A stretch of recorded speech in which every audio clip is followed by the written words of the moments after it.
राजस्थान की सभी 25 लोकसभा सीटों के नतीजे मंगलवार को जारी हो गए थे। भाजपा जहां जीत की हैट्रिक लगाने से चूक गई, तो कांग्रेस ने भी 10 साल का सूखा समाप्त कर 8 सीटों पर जीत दर्ज कर प्रदेश की राजनीति में शानदार वापसी की है।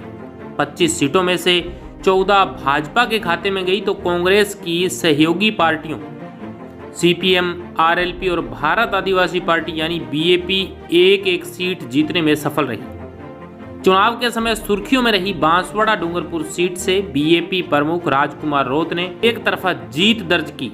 इस सीट की रोचक बात ये रही कि कांग्रेस ने ऐन वक्त पर यहां से अपना उम्मीदवार घोषित कर दिया था, लेकिन बाद में पार्टी ने बीएपी को समर्थन देने का फैसला किया और अपने उम्मीदवार अरविंद सीता डामोर के नाम वापस लेने के लिए कहा।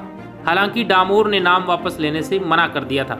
इसके बावजूद रोत यहां से चुनाव जीतने में सफल रहे। राजकुमार रोत को कुल मतों में से 8,20,831 वोट मिले थे। यहां गौर करने वाली बात यह है कि रोत के हमनाम के 2 प्रत्याशी भी मैदान में और थे। इन दोनों हमनाम प्रत्याशियों को 1,16,388 मत मिले थे। वहीं रोत ने मतदान होने से पहले ही आरोप लगाया था कि उन्हें हराने के लिए भाजपा ने जानबूझकर उनके हमनाम के 2 प्रत्याशियों को मैदान में उतारा है। उससे उनकी जीत में अंतर में भी फर्क पड़ा है। रोत ने आगे कहा कि अगर ये 2 हमनाम प्रत्याशी मैदान में नहीं होते तो उनकी जीत का अंतर और अधिक होता। चुनाव मैदान में उतरे राजकुमार पुत्र हीरालाल को 74,598, जबकि राजकुमार पुत्र प्रेम जी को 41,790 मत मिले। इन दोनों प्रत्याशियों को बीएपी के आधिकारिक चुनावी चिन्ह से मिलते जुलते चिन्ह मिले थे।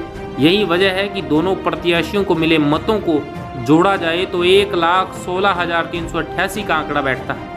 ऐसे रोत की जीत का फासला कम हो गया।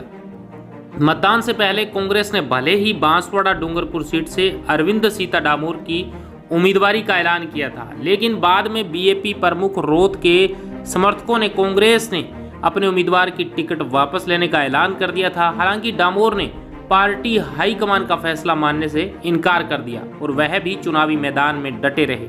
इससे भी रोत को नुकसान हुआ, क्योंकि कांग्रेस प्रत्याशी को भी 60,000 से अधिक मत मिले।